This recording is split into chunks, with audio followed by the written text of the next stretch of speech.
Wow, yeah, so life is all about context, and seeing Bill in the desert at Burning Man, and then seeing him here, it's a whole different context. Um, and it's great to be in Madison. I've never been here before, the Berkeley of the Midwest. And it's appropriate that I'm here, partly because I'm going to talk a lot about Abraham Maslow. And for those of you who are local, you know Abe Maslow spent his formative years in college, graduate school, and getting his PhD here, and working with Harry Harlow with monkeys, studying monkeys' sexual habits. I'm not going to talk about that today. But it is interesting that when it comes to Maslow, this is where his career really started. And the place where his career ended was where I'm from. So he spent the last few years of his life in California. In 1962 in San Diego, he actually was studying a company called NLS. Because what he had gotten to, by 1962, the hierarchy of needs pyramid was relatively well known. It became a lot better known that decade.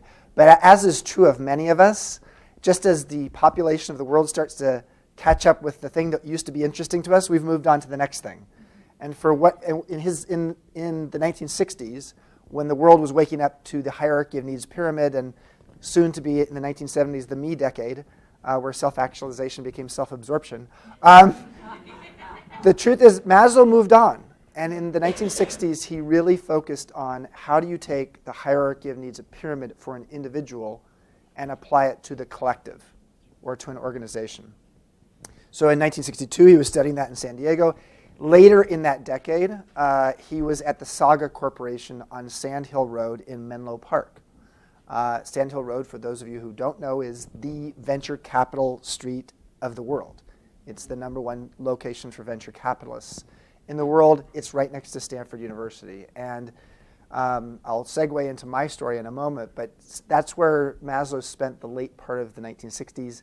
And unfortunately, he died at age 62 in 1970.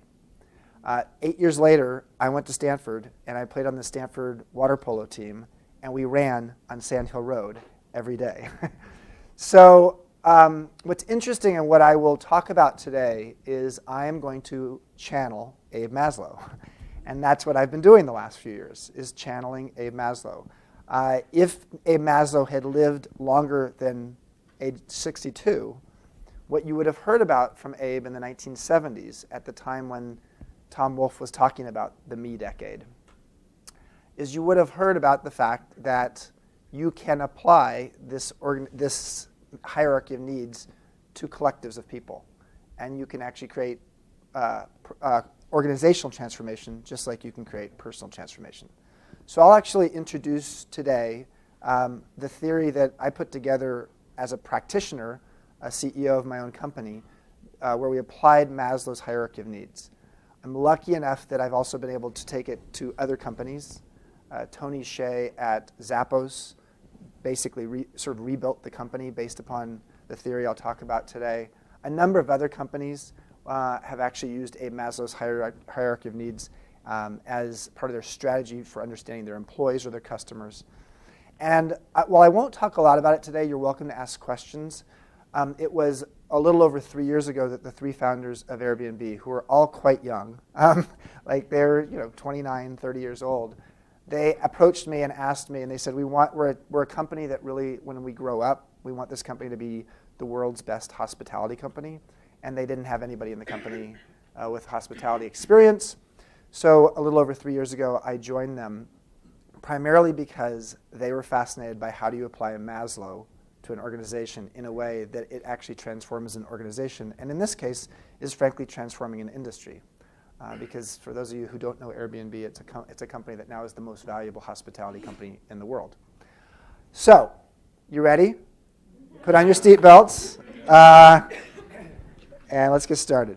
Okay, so this is sort of a philosophical start, and appropriate, and I mean, you're going to sort of hear a little bit of my evolution.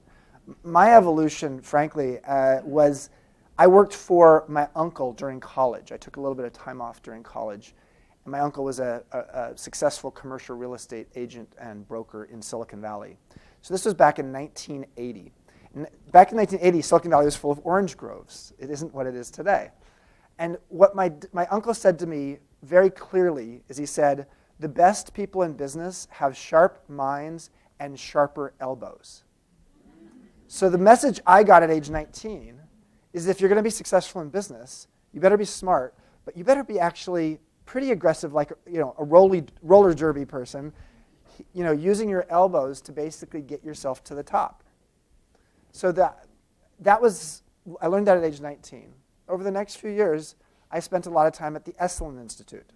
I'm on the board of the Esalen Institute. I've taught lots of workshops at the Esalen Institute. Back at age 22, I learned to become a massage therapist, just as I was going to Stanford Business School. So I lived a dichotomized life.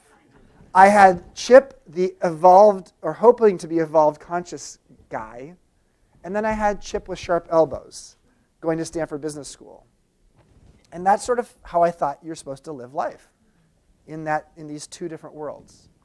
What I'll talk about today, and hopefully maybe in the Q&A, we can talk a little bit more about Airbnb or my own personal journey. I'm going to spend more of the time on the theory today because I really think it's applicable not just to for-profit organizations, it's operable in academic institutions, governments, etc. But I will say that for me, the awakening of consciousness and being able to actually have that experience in the context of business was something that was unfathomable to me 35 years ago, but is absolutely necessary today. There's a guy named Mihaly Csikszentmihalyi. So Mike, he's also known as Mike for people who become his friend. He wrote the book Flow. And when I wrote my last book, Emotional Equations, I went and spent 3 days with him and his wife at their little ranch in Montana to understand flow.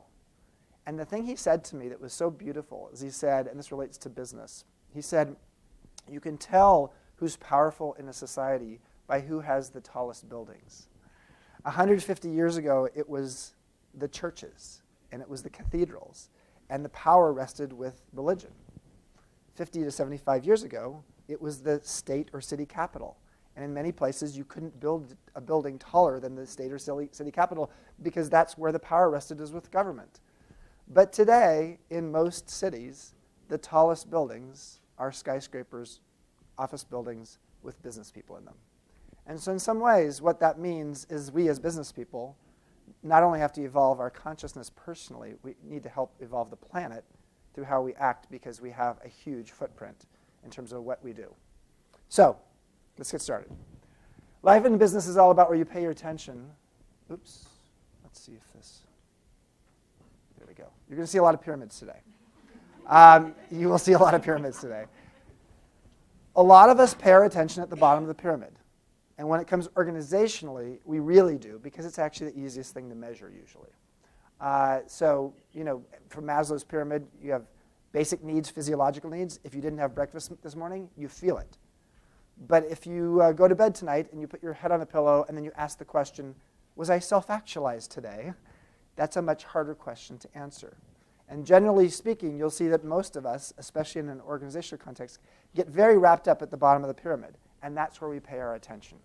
And the truth is, where the most interesting stuff in the world happens is usually higher up the pyramid.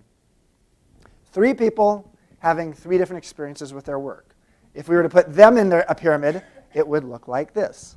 And that's because the vast majority of people in their work are pretty disengaged, actively disengaged.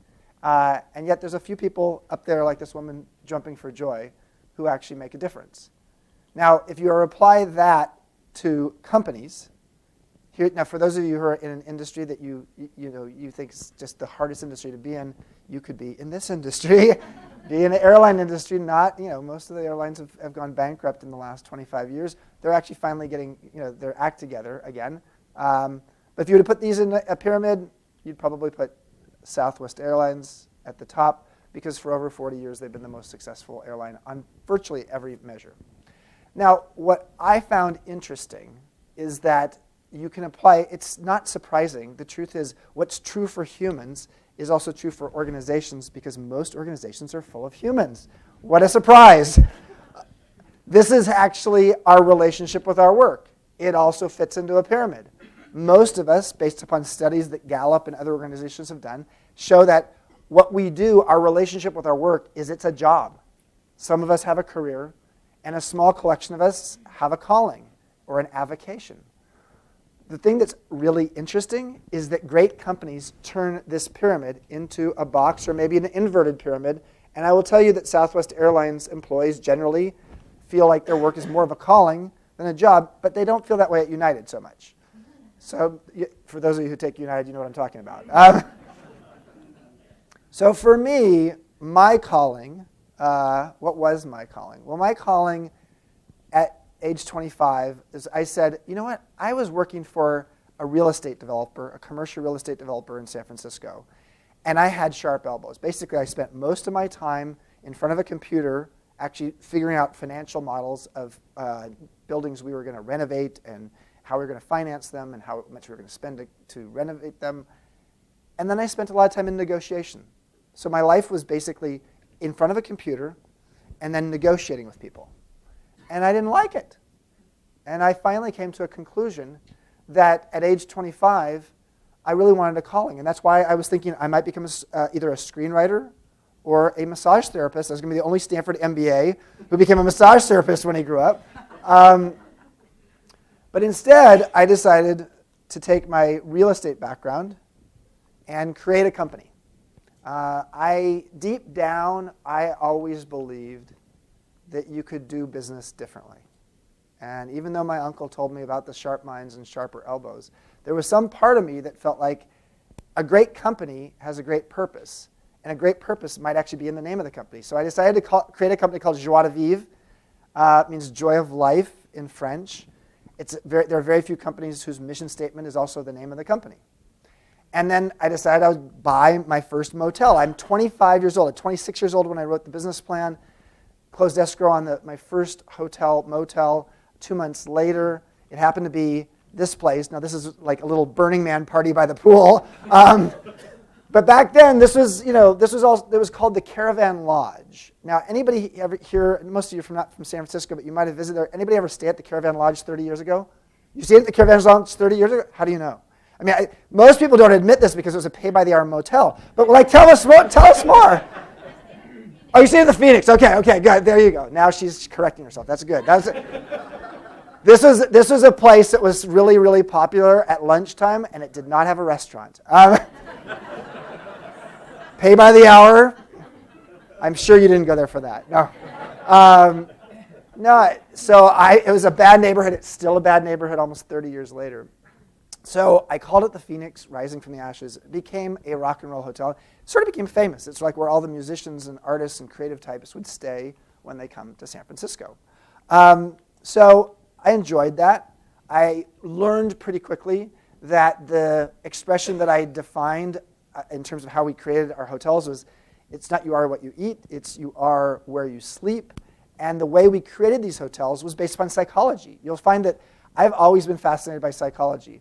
I call what we do identity refreshment. I think one of the best exercises we ever did as a company, I'm not going to spend a lot of time on this because I want to talk more about the Maslow stuff, but one of the best exercises we ever did as a company is we actually took our leadership team and we had them sit next to each other, face to face, and we asked that we do the following exercise.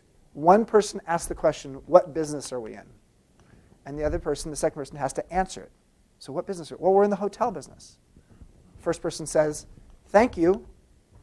What business are we in? Ask the same question. Did that 5 times. Once you get to the 5th question on that, and you can't answer the same answer twice.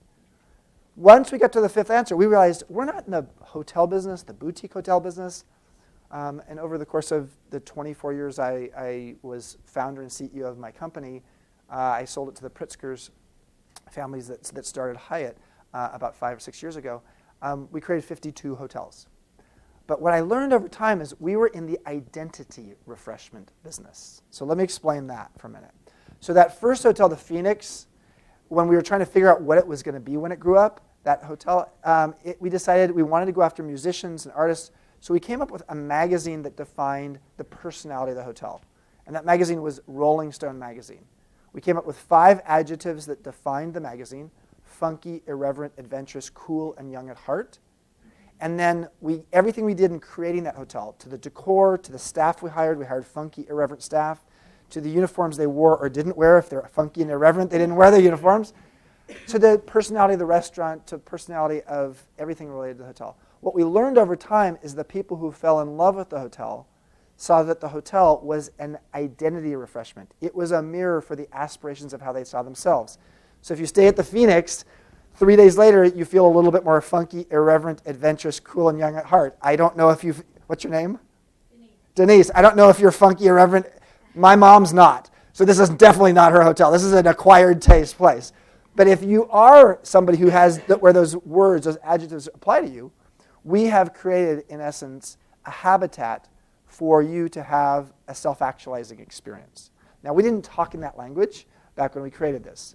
Well, every time we created a hotel, it was a different magazine and a different 5 adjectives. So that's how the company grew. And every single one of our 52 hotels had a different personality, a different identity refreshment. We even created a character, Yvette the Hotel Matchmaker, on the website where you could actually take a 1-minute personality test, 5 questions, and based upon the adjectives that you came up with, we actually matched you to the right hotels, as well as to locals who could actually show you around the city who had similar interests to you. So we always had this fascination. This is like the precursor to Airbnb, to be honest with you. So we always had this fascination that travel isn't just about going somewhere or moving. It's about being moved, and it's about being transformed. So 10 years into this, 10 years into the company, I had about, at that point, maybe 10 hotels, ultimately 52. And we took an offsite retreat because what was very clear is that as we grew, we realized that there was not an operating philosophy that sort of defined the overall company. We knew our mission statement was joy, creating joy for our employees and our customers. But how do you actually scale that over time? So we looked at Southwest Airlines. We actually brought 2 of the executives from Southwest in to talk to our top 35 executives. And we ended up with this. Now, the service profit chain is a theory out of Harvard Business School that basically said that if you create a great culture, a unique corporate culture, it will lead to enthusiastic employees, loyal customers, and then a profitable and sustainable business. And if you, this is what John Mackey from Whole Foods Markets says is the virtuous circle. So that is what we learned from Southwest. Now, strangely, even though Southwest actually literally has a heart in their logo, we turned it into a heart, the service profit chain into a heart, because 80% of our employees, 80% of our non-front desk employees speak English as a second language in hotels. We had 3,500 employees.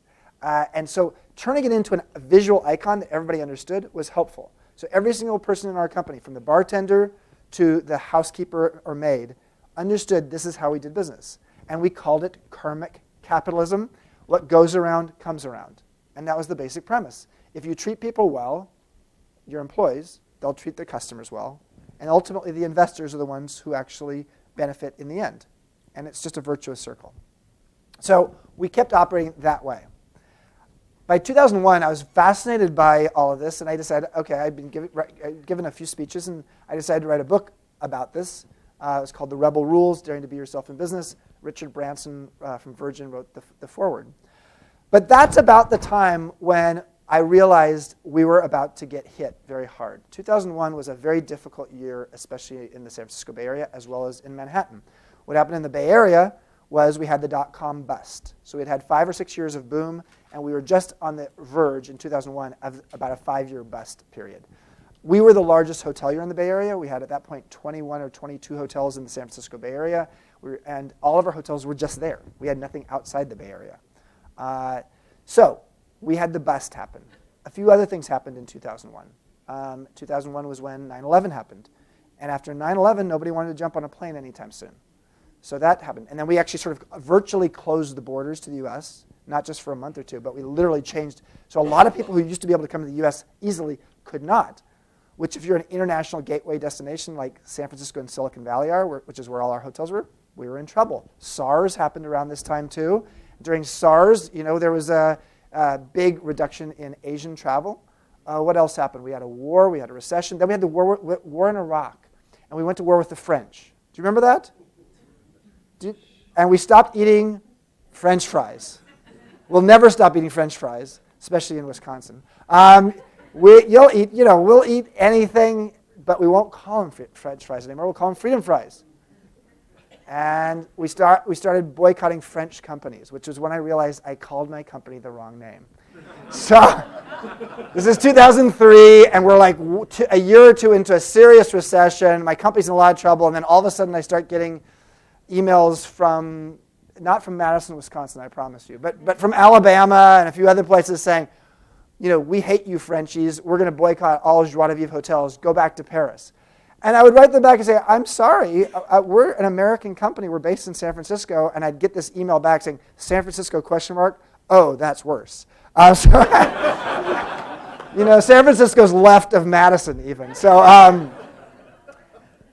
went from being the guy on the left to the guy on the right, because all of my hotels were in the wrong location. Additionally, my company, which had been doing well for 15 years now and had been a disruptor in the hospitality world as a boutique hotelier, we got disrupted. And the whole world changed in terms of how people actually bought their travel. After 9/11, you knew the discounts were, with these guys, sort of the Walmart of travel. So people just would go and not go directly to us. They'd go to them. So that's when I went to the dark slide. Truly, I didn't know how I was going to keep my company alive. Honestly, I was a guy who started the company on my own, just pieced it together. I'm not from a wealthy family. I went to Snoop Dogg's high school in Long Beach, California. I'm like inner city. They called me Curious White Boy at my high school. And that was my name, my nickname. Chip, the Curious White Boy. What I really appreciated during this time was that sometimes when you're in that most difficult place in your life, you find ingenuity, or you find an inspiration or serendipity. My serendipity was I went around the corner to Borders bookstore, which has, of course, been disrupted. No longer exists. But it was at Union Square area, and it was around the corner from our headquarters. And one day, I just didn't know what to do. I knew that we were going to run out of payroll money about 6 weeks later. And so I went to the Borders business section of the bookstore, and about 5 minutes into being in the business section of the bookstore, I realized I needed something more serious. So I went to the self-help section. I did, and the psychology section, and that's where I got reacquainted with Abe Maslow. Not in the flesh. This was 2002. He'd passed away in 1970. But his books. I took one psychology class in college from a guy named Phil Zimbardo, quite famous psychologist. The Stanford Prison Experiment, if you ever heard of that. He's the guy who created that. So I remember Maslow from my one psychology class because he was the good guy. He's the one who said, first time, and you've heard this before, but you didn't realize it was Maslow. The only tool you have is a hammer, everything starts to look like a nail. And he said that to the psychology profession because the psychology profession was very focused on people in trouble. We as psychologists, our hammer was, we can fix you. And Maslow said, why don't we study people who are flourishing? And why don't we study people who are, in fact, self-actualized? And he went out and studied 1,000 people historically, as well as present-day people. And he came up with his quite famous pyramid. At the top of the pyramid is where peak experiences happen, when you're in that self-actualized state. Now, for those of you who know a lot about Maslow, you know that actually later in his life, he actually came up with a 7 and an 8-level pyramid, with the top level being self-transcendence. And it was very much doing something for something beyond yourself. But this is what most people know. So I'm reading Maslow on the floor of Borders bookstore for 2 or 3 hours until they told me, you got to buy the book. So I bought 2 of his books, started reading his books, and I was really interested. One day, about 2 months into reading Maslow, I came into the office to my senior executive team, and I said, let's create a self-actualized company. And they're looking at me like, we are not going to make payroll next week. What are you talking about? And I said, this is where I started getting out the whiteboard, and I said, I think we could create a hierarchy of needs for our customers. This is, I think, the hierarchy of needs for our hotel customers. Now, we had hotels, restaurants, and spas, but our predominant business was hotels. And so that identity refreshment is something we already knew. We already had language about identity refreshment, and I said, that's what we've been doing. And so I took the idea of Maslow's pyramid, and I said, this is how we're going to understand our customers. And I said, we may go out of business. In fact, at that point, we had been tagged by the local newspaper, the Chronicle, as the most likely hotelier to go out of business because we were the biggest in the Bay Area. I didn't have deep pockets, and we didn't have any hotels outside the Bay Area. And the Bay Area went through the largest percentage revenue drop in the history of American hotels, other than through natural disaster, between 2001 and 2005. As it turns out, we tripled in size. So what I'm going to show you today is what helped us triple in size. And part of the reason Airbnb, when I joined 3 years ago, was worth $2.5 billion, which is a lot, but it's now worth $30 billion 3 years later. So you're not here. I'm not Donald Trump here to actually tell you how you're going to make all your money. That's not what I'm going to tell you. I am going to try to tell you how to evolve your consciousness in the context of business, though. The thing that we did is we said, when you're the founder and CEO of a company, you have some persuasion power. So my senior executives who were scared said, okay, tell us how we would use this. Well, we took Maslow's pyramid and we distilled it down to 3 basic themes. And these are 3 themes in life. There's survival, there's success, and then there's transformation. And so if you think about anything, whether it's a family vacation, you could have a survival vacation or you could have a transformational vacation. It could be a date on Saturday night. It could be your relationship with your work. We said this is the way we're going to look at it. And it basically took the 5-level pyramid and distilled it down to 3 levels. And then we applied it to our 3 most important stakeholders. And that's what I'm going to take you through right now. So employees, customers, and investors. And I'll go through this relatively briefly so we can have a lot of time for Q&A. So let's start with employees. So the thing that's interesting about employees across the world is that the number one reason that most leaders or managers think that a person leaves their job is because of money. People think it's the number one reason. In the US, in fact, it's the 4th most likely reason a person leaves their job. So the base of the pyramid is compensation. It's money. But it's sort of like the base motivation. It's why you work to make a living, to pay your bills. But it's not a differentiator in any particular way. And so this pyramid you're going to see here, if you're in a hotel industry which doesn't pay all that well, or a nonprofit, this line here probably should be about this much higher because money is predominant. It's predominant in investment banking too, for the opposite reason. But the truth is, money is sort of the baseline. And if you don't get that right, frankly, people can't stay, especially in very expensive places to live. And I live in San Francisco. It's a really expensive place to live. But the number one reason people leave their job in the US is why? That's right there. People join a company and they leave their boss. So the middle of the pyramid is recognition. So recognition is what creates success. Survival is created by money. Success is created by the sense of recognition, the sense of feeling like somebody actually sees you, hears you, understands you, cares about you. We learned a lot of things during this downturn. We had no money. We basically, long story short, is all of our managers in the company took a 10% pay cut. Our top managers took a 20% pay cut for 3.5 years. I took a pay sabbatical for 3.5 years. But that was because that meant we didn't have to lay off any people. So while we were supposed to be the company that was going to go out of business, we actually were the only hotelier in the Bay Area that didn't lay off employees for economic reasons.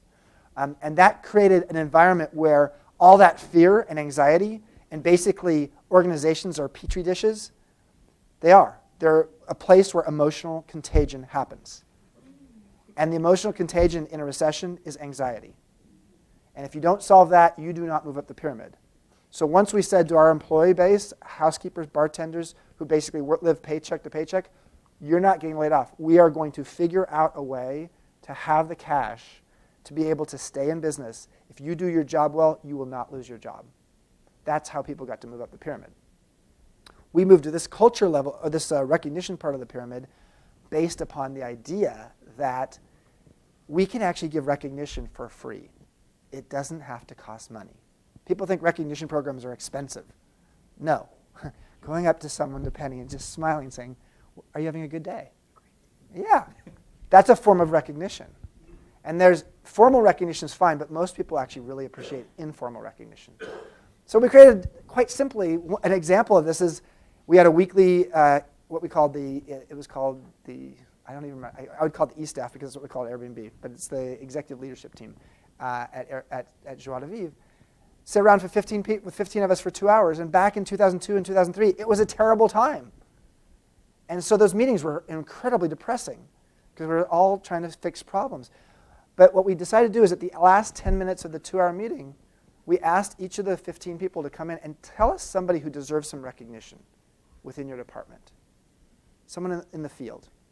And then someone else would raise their hand from a different department, a leader, and say, I will go say thank you to that person.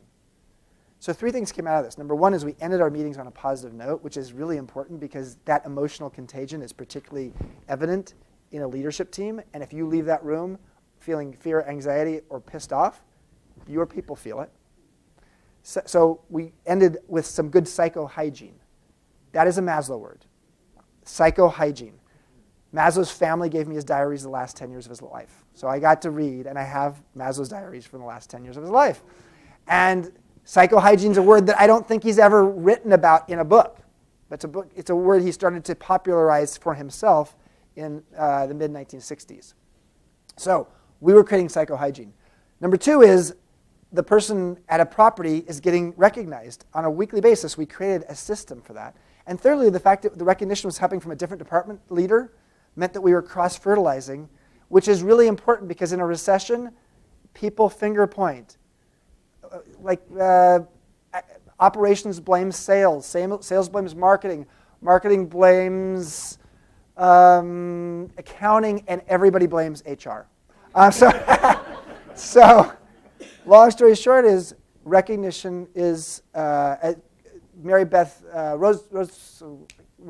Beth Cantor says, compensation is a right, recognition is a gift. So top of the pyramid is meaning. So here's the truth, guys. As you move up this pyramid, it gets more intangible. And this is why most companies can't deal with this. Because at the bottom of the pyramid, you can measure compensation benchmarking. How do you do meaning benchmarking with your employees versus other employees? The good news is that the science on this is getting better. And there's lots more ways to evaluate whether you're getting the top of the pyramid right.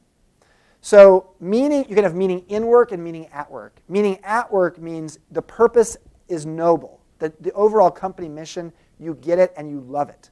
When I joined Airbnb, our purpose is really sort of belong anywhere, helping people to belong anywhere in other people's homes around the world. Now, not to say we don't have our controversy, a lot of it, but that's the noble purpose. We're helping people turn strangers into friends. The company had, 3.5 years ago, a very specific purpose that people could rally around. That's meaning at work. Meaning in work means you know what you're doing on a daily basis or on a weekly basis is impacting that. We had terrible meaning in work. People didn't understand the impact of the work they're doing. One of the things that Maslow saw late in his life, down at NLS, this company in San Diego, is it was an assembly line organization. What they saw is at the end of the assembly line, the employees at the end of the assembly line were a lot more productive and motivated and liked their jobs more because they could actually see the finished product. So how do you do that? So it's not easy. I mean, that's a whole study into itself. I'm not going to talk about it now, but creating job crafting, and actually in our case, one of the simplest things we did is we had our favorite guests who loved our hotels come in once a month at the all-employee meeting for each hotel and tell their story about why they love the hotel and specifically why they love some of the employees in the hotel. It didn't cost us any money. These would be customers who were actually in town staying at the hotel while the day we were having our monthly employee meeting. So creating meaning in work creates inspiration. It helps employees move from, take a look right here now, from job to career to calling. So that pyramid actually lines up with the employee pyramid. And I got to say, if you have people who are living a calling, it's a whole different workplace than people who are living a job. So let's keep moving on, though. There's a customer pyramid. So this is Maslow applied to the customer experience. the baseline for a customer in any industry, or customers of the government, customer in education. Customers could be the students. Customers in a nonprofit could be people in a museum that are actually coming in the door. Or you could actually even look at it as your donors. So the baseline is meeting expectations. Disappointment equals expectations minus reality. Disappointment equals expectations minus reality. So if you don't get the expectation thing right, you're likely to create disappointment. So in our case, we asked the basic question, what creates satisfaction? What are the things that people are expecting? And we better deliver on that. Here's the problem in this business. In the employee side, the problem is that you just have compensation benchmarking, and that's the easy thing to measure. Here, the easy thing to measure is in a hotel, was your bathroom clean? Was your bed, were your bed linens clean? Were you checked in efficiently at the front desk? Those are baseline. Maslow would talk about, what was the expression he would use? The grumbles, I can't remember the expression right now. But it was the thing at the base of the pyramid that actually would lead you to go elsewhere, but it's not the thing that creates loyalty. Loyalty happens higher up the pyramid. So differentiation happens higher up the pyramid. The second level is desires. And desires is what creates a more committed customer. So that means, wow, not only did I actually get checked in efficiently and the room was clean, but they put me in a corner room with a little note from the manager. So this level, desires, usually addresses people's social belonging needs, level 3 of Maslow's pyramid, or their esteem needs, level 4 of the pyramid. Again, those two relate to success. So a customer who feels successful feels a social and belonging connection, or they feel a sense of self-esteem from using the product. And then finally, the best in the world, the companies in the world that have the most evangelical customers are those that actually mind read their customers. Apple's the obvious example historically on this one. You get really good at understanding and mind reading your customers. How did we do that? How do you understand the unrecognized needs of your customers? Well, for Joie, for my company, I'll tell you a quick story on this one. We were creating a hotel in downtown San Francisco called the Hotel Vitale. Across the street from the bay, across the street from the ferry building, really beautiful site. When we were actually in the process of creating this, it was actually a neighborhood that wasn't that nice. Hard to believe if you see it today. The neighborhood is definitely a lot nicer. So we were creating a full 8-story hotel, building from the ground up on city land. And we knew that the magazine, back to the magazines, we knew this hotel was going to be Real Simple magazine meets Dwell magazine. So the 5 adjectives were modern, urbane, fresh, natural, and nurturing. That's here's the basic premise, the little secret. This is a hotel in the financial district. We wanted it to feel like a spa hotel. Now, business hotels in financial districts don't feel like spa hotels. And generally, their business hotels are almost built for men. They don't feel like they're built for women. And I said, you know what? I want this hotel to be built for women. So we had a spa in the hotel, which was really unusual for a financial district hotel. And this is the part that was a little crazy about unrecognized needs. I said to my investors in this hotel, all of whom were men who didn't understand this market. They understood our 5 adjectives. They understood the magic of what we'd done, the mojo, that it had worked. But when we were applying to this hotel, I said, I want to take 400 square feet on the top floor, one of the suites, not have it be a guest room, and have it be a yoga studio. Now, I said this 15 years ago. I said, I want it to be a yoga studio, and we'll do free yoga classes for our guests every morning. They looked at me like, are you, excuse me, fucking nuts? I mean, you're going to take the best real estate in the building and make it into a free yoga studio? Why? And I said, people want that. Oh, and then now's when it got troublesome.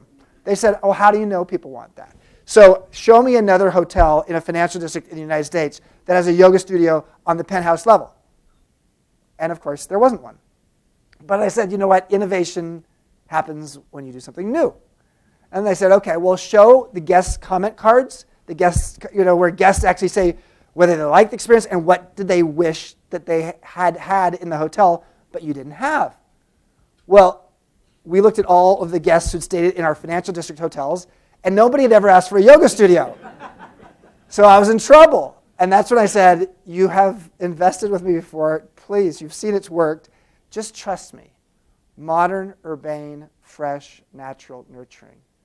The unrecognized need of this customer is they have just come across the country going through, this is like post 9/11, going through security, which is not easy, getting into a little box of an airplane, getting sick probably on it, getting to their location late, knowing that they've got a meeting tomorrow that's important, and they're completely out of their rhythm, and they're going to be here for 3 or 4 days. The fastest growing sport in America at that time was yoga. And who's doing the yoga? It's business people. It's actually more affluence than it is, people, in the hood. It's people who are basically our customers. But they think that when they're a business person, they can't do that. It's like Chip back in my 20s. When you're a business person, you're not going to do yoga. You're just going to be a business person. You're going to stay at a Marriott. So I said, give me 6 months. And within a month, there was a line out the door. And within 2 months, I got an email from this woman named Joanna from Manhattan, from New York. And she sent me this email. She got my email address. And she sent me the email. And she said, in the subject headline, it said, thank you for creating Hotel Joanna. It's like, wow, we don't have a Hotel Joanna, so I better read this. What's going on? And then she went on for 3 or 4 paragraphs about how the Vitali was her home away from home, primarily because the yoga. She said, I used to go and stay at the Omni downtown, which is a very male hotel, and I worked for Wells Fargo. They're across the street, their headquarters. But in order for me to go to yoga class before I went to my 9 o'clock meeting, I would have to take a cab 12 blocks across town to a beak room yoga class where I'd get all sweaty, and then I'd have to get back. But what happens is you have rain in San Francisco, so I'd get there, I'd do the yoga class, I'd come out, it's sweaty, and there's no cabs because that's when everybody wants a cab at 8 o'clock in the morning, and it's raining, so I have to rush home, almost fall in the lobby by, just because I'm all wet, get up to my room, shower, clean up, and then rush to my conference room at Wells Fargo, sit down and say, oh, yoga is so stressful. So this woman went out and she told everybody. She was a blogger in the early days of blogging. And next thing I knew, the New York Times and the LA Times and the Wall Street Journal were doing stories about this business class hotel with a yoga studio. So understanding unrecognized needs is really mind reading.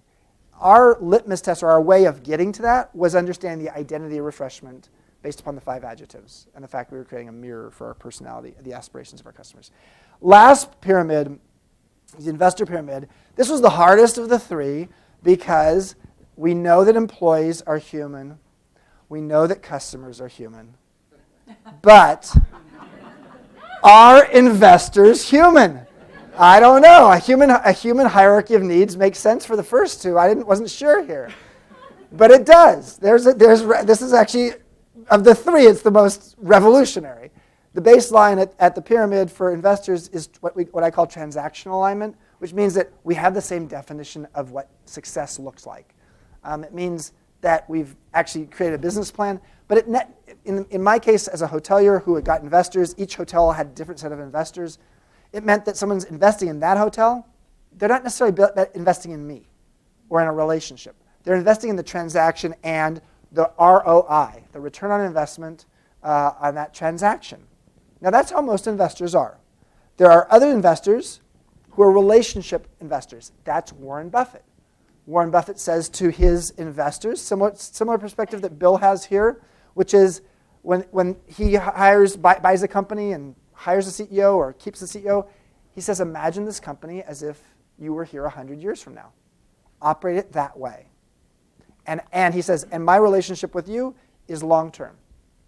And similarly, those investors who invested in me, and they said, I'm going to invest in this hotel, and let's do more together. It wasn't just the transactional, because you might have a bad experience with a particular hotel, but if they believe in you, they have a longer-term perspective. And then the top of the pyramid are legacy investors. They invest their money where their heart is. And they have a sense of pride of ownership because their whole point of view is by actually investing in this company, I'm having a longer-term impact in one way or another. I mean, that longer-term impact could be a father or mother investing in their daughter's dressmaking business. Or it could be social responsible investing. Or it can be something similar to that. So This is all three pyramids. Employees, customers, investors. Something goes in the middle. Some of you read my book, Peak, so I'm not going to let you say it because someone's going to say it. But you saw it earlier. Weirdly, in 1997, we created the heart. The pyramid didn't come through till 2003 and 2004. Strangely, though, it wasn't until 2005 that I realized the heart fit in the middle. And I was giving a speech to a bunch of leaders, big Fortune 500 leaders, and this woman in the back from Ford Motor Company just kept shouting at me, the heart. So I basically had this. And I said, like, the inspired company or something like that. And she just kept shouting, the heart, you dummy, the heart. So here's the part that's amazing. It's like that aha moment. This is the basic. This is where the blood pumps from, creating a great culture. And it leads to enthusiastic staff, which is next to the employee pyramid. Customer loyalty is next to the customer pyramid. And the profitable and sustainable business is next to the investor pyramid. So if a heart is working, it actually beats, barely. But this is a holistic model that all works together. So just finishing up here. This is a bunch of companies that have literally used Abe Maslow's hierarchy of needs in how they operate. You have a Wisconsin company here, Harley Davidson. Lee Osley was a consultant to Rich Tierlink, who was the CEO, when Harley Davidson was on its way to bankruptcy. And they remade the company based upon Maslow's hierarchy of needs. A lot of people don't know that. I write about it in the book. So a lot of other companies here, well-known, have used Maslow. So for those of you skeptics in the crowd, in this crowd, there's probably not that many skeptics on this subject. But if I'm doing a regular business thing, sometimes people say, oh, this is a bunch of BS from this guy named Chip who had Joie de Vivre from San Francisco. Okay, that's not appropriate for us. So this was 4 years ago.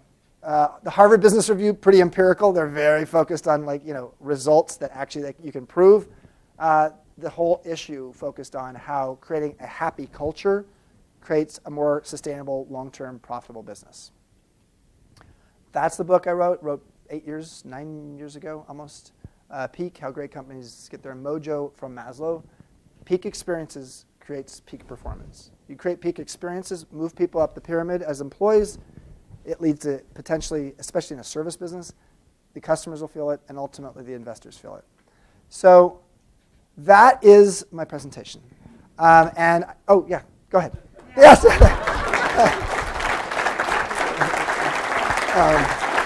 Thank you, Raj.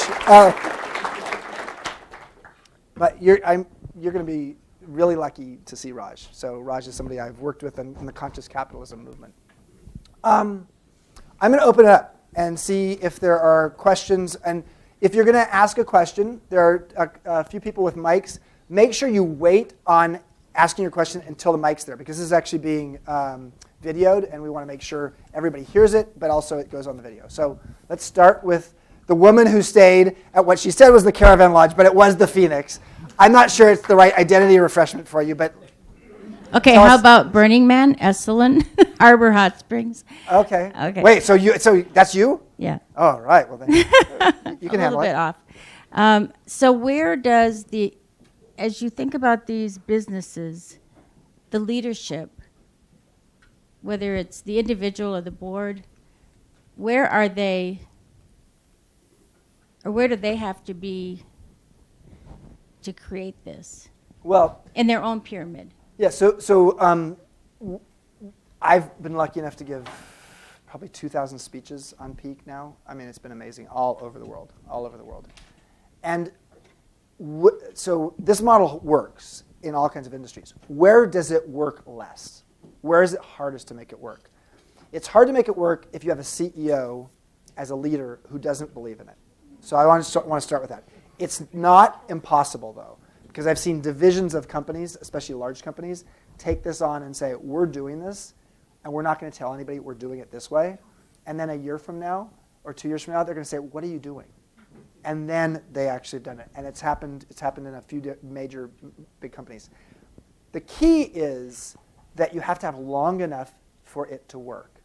Because so if you're in a New York Stock Exchange company where you're focused on quarterly earnings to announce, that heart, there's a lag effect. The lagging indicator of success is the profitable, sustainable business with market share growth. That's not the leading indicator.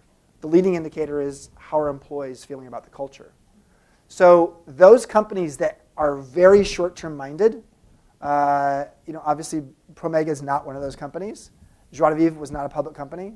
Airbnb is not a public company yet. So those kind of companies can actually have a longer-term horizon. Culturally, people said this won't work in Asia or Latin American countries. It's worked everywhere, but it doesn't work in some places if you have a leader, overall leader, who just is going to actually dismiss it, or if they're too short-term oriented. Is that enough?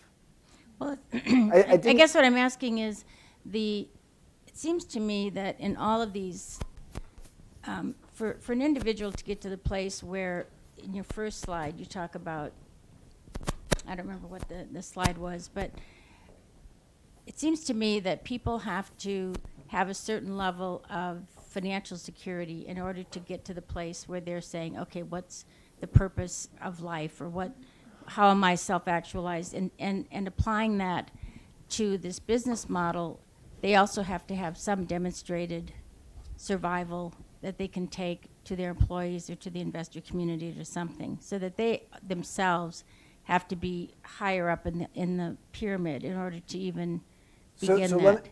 Can I answer that? Yeah. So we were a company predominantly with people making not a whole lot of money, 82% people making an hourly wage as opposed to a salary. We were in a very deep recession. And most of our employees were not college educated. Most of them were not from the U.S. So we are sort of the example. If you say, okay, this will only work with people who are enlightened, making good money, etc. No, I mean, it can work. The key is the language you use. That's why the heart has always been helpful, because it was heart was a visual icon that didn't require a translation. And so I would just say the bottom line is you got to get the bottom of the pyramid right first. So if there's fear and if there's insecurity, or if there's a lack of trust of leadership, this won't work so well. So you have to get that first. Who's next? Who has a mic? Somebody had a mic. Oh, yes. Hi, my name's Greg Sedbrook, and I saw your TED Talk, and I think it's just fantastic, and I'd just like to recommend it to everybody. Thanks. Oh, wow. Well, that's nice. Thank you. I'll pay you later. Yeah, I was lucky enough to be asked 6 years ago to speak as a finale speaker at the TED conference. So yeah, it's been very, very nice to get this message out there. Yes. Hi, I'm Cindy Wilcox from the Center for Spirituality and Healing, but also have worked in corporate for a long time. The question I have is, you could also say you are what you track. And my question is, what are you seeing in terms of scorecards or whatever you want to call it that people are actually tracking that take into account more than obviously the money you're making as a company? The good news is that employee satisfaction surveys, employee engagement surveys, culture surveys are, when I first started in business or started the company almost 30 years ago, they almost didn't exist. When I wrote this book 8 years ago, they existed, but they were not the best tools in the world. Today, you have lots of tools. And so we've actually worked with some companies, I can't recommend any one in particular, that actually have looked at how do you measure each of these three levels, the money, the recognition, and the meaning. The meaning is the hardest to actually measure, but the leading question that I recommend that a company ask its people, and don't give them three just options, actually let someone write something, is what's made you feel good about working here in the last month? And that's a really important, I think, and if someone says nothing, that's a big statement. But actually look at what's the trend line. And what you see in a lot of places, the trend line is the thing that made them feel really good was less at the base of the pyramid. It was more higher up the pyramid. And then when you ask the question, what's frustrating you about this place? Sometimes it's stuff at the base of the pyramid. So in essence, if you have people who are grumbling, a lot of times they're grumbling about the bottom half of the pyramid.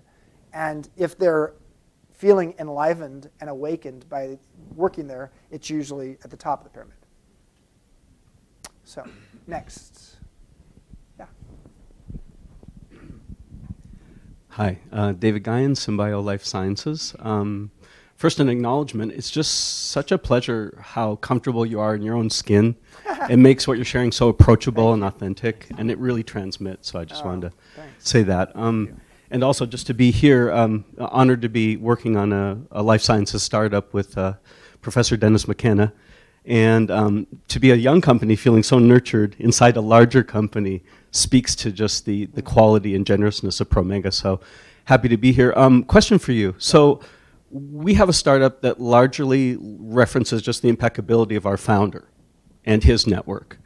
And those of us who are working with him feel a deep obligation to honor that pedigree, that quality of network, that reputation. But when I look at what you presented this morning, I imagine, and there's so much value here, thank you, but could you just speak to any customizations or little tips based on this model for startups? Obviously building a foundation and all that, but not really having all the dynamics and moving pieces of a larger company. So I think, what that's speaking to, I think, is a little bit, maybe the purpose to some degree. Mm-hmm. So I think a couple thoughts. So the good news, I said earlier, what business are you in? That exercise, actually taking everybody, how many people are in the company? We're around 5 right now. So. Okay. So it's a small enough group that you could literally do that exercise all together. Mm-hmm. Maybe if you gotta get a 6th person, and then you could do 3 groups of 2. Yep. But anyone need a job? Yeah. What business are you in helps to distill down the essence of what makes you different. And if the essence of what makes you different is your founder and you're just doing it for that founder, I'd be surprised that's where you get to at your 5th question. So I think that's one piece of it. I think another piece is just asking the question. When I joined Airbnb, the founder, who is 21 years younger than me. So imagine this. I was my founder and CEO of my own company from age 26 to age 50. It was great. Grew up from 1 person to 3,500 people. I then took a couple years off and wrote a book and was just going to I'm just going to have a good time. And then the 3 founders of Airbnb came to me and said, we want you to come over here. But my boss now is 21 years younger than me. That's an interesting experience. But one of the things that he said in the first offsite retreat we did with our senior leadership team is he said, what do we want to be known for 10 years from now? And we each of us did our own little deep dive on that. What is it we want to know? And so what I said is I would love our Airbnb hosts to win the Nobel Peace Prize. Because the vast majority, 60 to 70% of our Airbnb guests are international travelers. So we're doing kitchen table diplomacy in 191 countries in the world, 34,000 cities. And so that's so doing that exercise helped me get clearer, okay, and as the person who is in charge of the host community for the whole company as well, it's okay, this is really important to me. How do we actually create such an experience that we're actually creating peace through travel? And that helped me to get clearer about why I was there. Oh, great. Hi, I'm Rick Doblin from a nonprofit psychedelic research organization, MAPS. You have legacy as the top for investors, and you mentioned you sold your company. Yep. So I'm wondering, how do you see the values transferring to a new owner? How do you create that kind of legacy? It's a great question because I worked, first of all, so I had a flatline experience in 2008. I went to the other side and I came back. And so I've had the experience, and I write a little bit about it in my book, Emotional Equations. From that experience, I knew I had to leave my company. I knew my flatline experience was, it told me that what used to be a calling had become a job. And I felt handcuffed to it.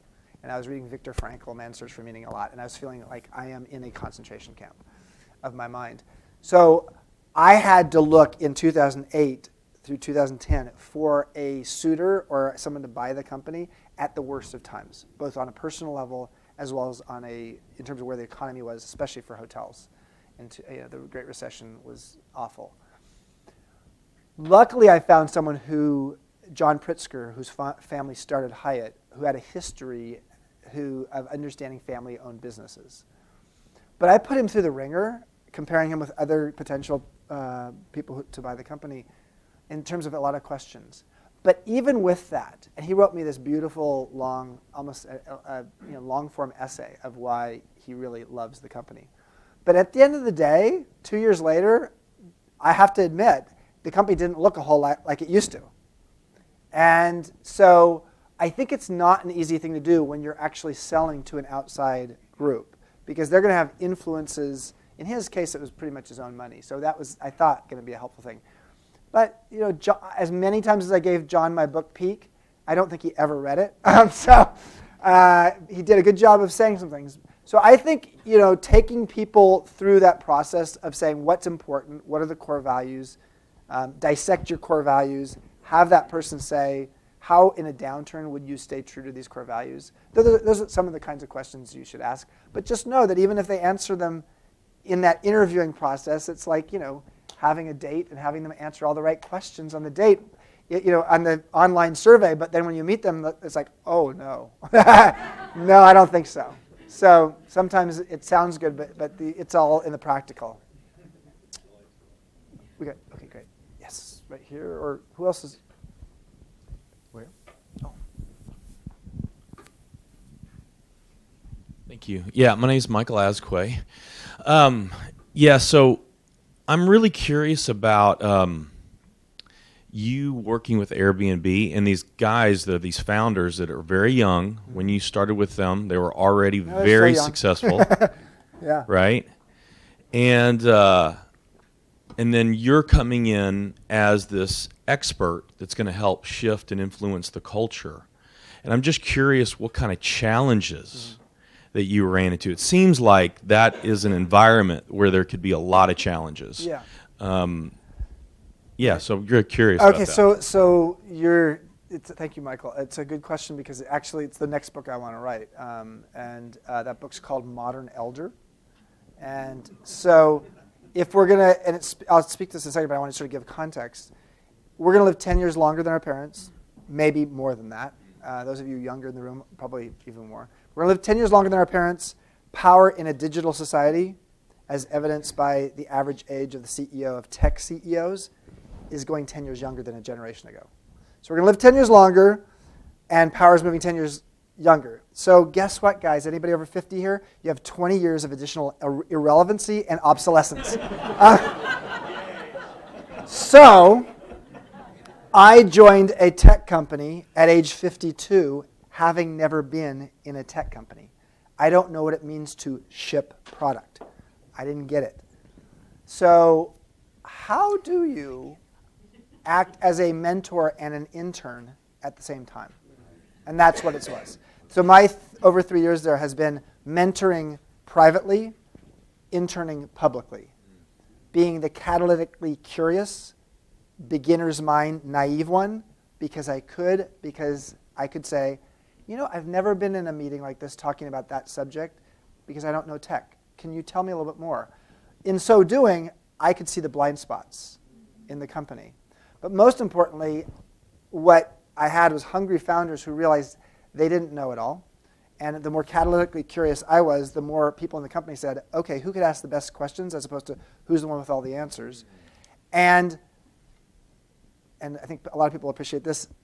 Most of those employees, I don't have my iPhone here with me, but they're really good at reading the face of their iPhone and knowing how to work it inside.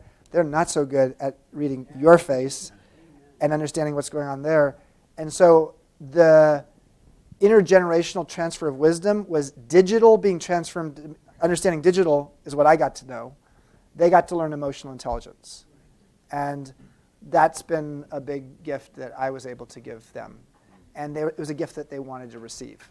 So they have to be wanting to receive. So that's when I was interviewing them. I was originally only going to work 8 hours a week for them, and they got me to 15 hours a week. And I said, okay, I'll do that. And about 3 weeks into it, it was like 15 hours a day. And I was like, wait a minute. But I learned pretty quickly that it was a very immersive rocket ship that I was on, and they really desperately needed me. And they really, really wanted me.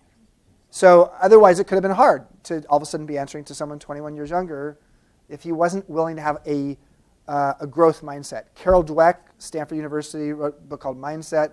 So growth mindset versus fixed mindset. A growth mindset is constantly trying to improve themselves. A fixed mindset is constantly trying to prove themselves. And that difference, I could tell quickly.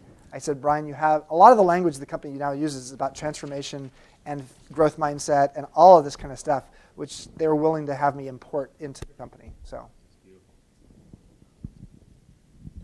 I'm Arnold Utzinger, and not a question, just a comment. Having just recently, I believe in Fortune magazine, read a little bit and been inspired a little bit by the story of Airbnb, I have to say it's really a pleasure to see the source of the inspiration. Oh, well, the source of the founders. But I've just been helpful. So 2014, this is a company in 2013 that was growing fast but really lost. And we were like, nobody in the company could actually sort of say what our key strategies were. It was that unclear. 2014, we were on the cover. The founders were on the cover of Inc. magazine as the company of the year. 2015, Glassdoor, which is the new sort of like the best way of defining the best companies to work for.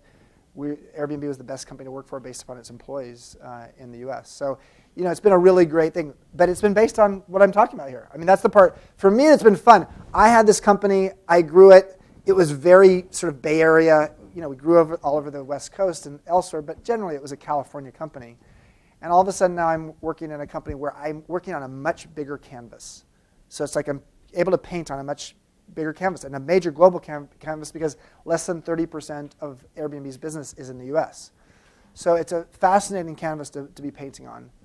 And I'm ready to write a book and have some more personal life because it's really, the tech industry is made for people who are willing to work 60 and 70 hours a week. So, right there. How much time do we have? We've got Hi, about Chip. 8 minutes left. Thank you very much for your presentation. It was great. To go back to your beginnings, talking about the sharp elbows, for folks who, I have two thoughts. One is it almost seems like you need to have a transformative experience as a human being to be able to climb the pyramid. And if you've gone into the business world with sharp elbows and seen success, it may seem like you're growing through the pyramid, but really you're stuck in the bottom layer. So I'm just curious if you've come across leaders who think they're in the upper echelons of the pyramid when in fact they just got really sharp elbows. And how do you coach them, or have you had success in coaching them through to ingesting this and accepting it and making it a part of their being? Yeah, so Jim Collins, who's written a few books, talks about the level 5 leader and the combination of being ambitious and humble at the same time. And I think it's pretty accurate. I think when I see a leader who is sort of talking the big game, but the truth is that they are not that humble. Most leaders that get to a certain level are pretty ambitious, so that's almost a given. But the humility piece, I think, which can sometimes come from a variety of, it could be their upbringing, it could be a loss at some point that really woke them up. It could be being different. I mean, I'm gay. And for me, my experience in my early 20s of being a Stanford All-American water polo player, fraternity brother, my dad has the same name, I'm Stephen Jr., to actually get to a place where I had to sort of say, I'm not the person you think I am, and I'm not the person, Dad and Mom, you were looking to have as your son, was a very humbling experience. And that was happening during that Esalen period for me when I was saying, I'm going to go become a massage therapist. I don't think I can be an out gay business leader. But that process of being able to be out was made me vulnerable. And if you've watched any of Dr. Brené Brown's work and videos, the idea of someone being both vulnerable and confident at the same time is, to me, the best leader. I love a leader who can be vulnerable because it actually allows other people in the organization to be vulnerable. It also builds trust because they're being real. But the confidence is essential. Being vulnerable without the confidence, because people want their leaders to be confident, and they want to help their leaders lead them somewhere. So I think vulnerability and confidence, humility and ambition. So it's usually somebody who's got that juxtaposition of two things that are sort of different, and if they can actually hold all of that and have the ambiguity of having both of those, they have the capacity to have a growth mindset. I just outed myself in front of all of you in Wisconsin. Okay. Well, that was not intended. So, but who else has a back there? Would a contrarian view be summed up in a recent Harvard Business Review headline? You can't fix culture; just focus on your business, and the rest will follow. Yes, that I haven't read the article. I'm in airports a lot, so I see it there on the stand. I should read it. I just don't believe it. Most companies succeed or don't succeed because of execution by humans. The strategy is created by humans, not by a computer. And so the bottom line is culture. I'll never forget this experience. I was giving this talk, and there's a bunch of Fortune 500 CEOs. One of them pulled me to the side, and I thought he was going to say he was gay. But I don't know. He's whispering to me, and he says, I don't think our company has a culture. He said, I don't think our company has a culture. And he's this big, robust guy, big personality. And I said, do you have a personality? And he says, of course I do. Your company has a culture, just like you have a personality. If you don't know your company's culture, what it is, it's probably a bad culture. So it's a blind spot. So I would go head to head with whoever is having that point of view. Now, Oracle's a great company financially, not the greatest culture from my perspective, but there's different kinds of culture. Oracle's a very hard-hitting, ambitious, not a lot of humility along with it, but it seems to work. And I think different kinds of cultures work in different industries, in different parts of the world. And so, what works in one place is not necessarily going to work somewhere else. We've got one right here. And we've got maybe just time for either this one, this might be the last one, or we'll see. Hi, I'm Danny. So with these models, I can see them working. You've mentioned companies that, you want to win the Nobel Peace Prize with Airbnb, companies that have a mission. How does this work with companies that, are not impactful to, that might take a toll on the environment or on their employees, something like that? How do you... do you have an example of a company you're thinking of? Well, I don't know. So I saw Coke up there, and I was just kind of confused. I saw it alongside brilliant companies. I know. And I'm just I saw that, and I was like, ugh. Well, so for well, you're showing your politics, which is okay. We're in Madison. So let's talk about that for a moment. So Coke Industries, second largest or largest private company in the United States, very well known for investing in relatively right-wing politicians and points of view. They actually, so Maslow wrote a book called Eutychian Management back in the 1960s. Only 3,000 copies were sold. The Koch family helped to resurrect that book because they were such believers in Maslow. And I have never spent any time with them, and my politics are San Francisco politics, so I'm not on their side. But what I will say is I don't think that just because they have a different point of view politically that they aren't interested in empowering their employees to have a transformative work experience. I don't know. I don't want to. What I will say is the better example is someone who makes marbles for a living.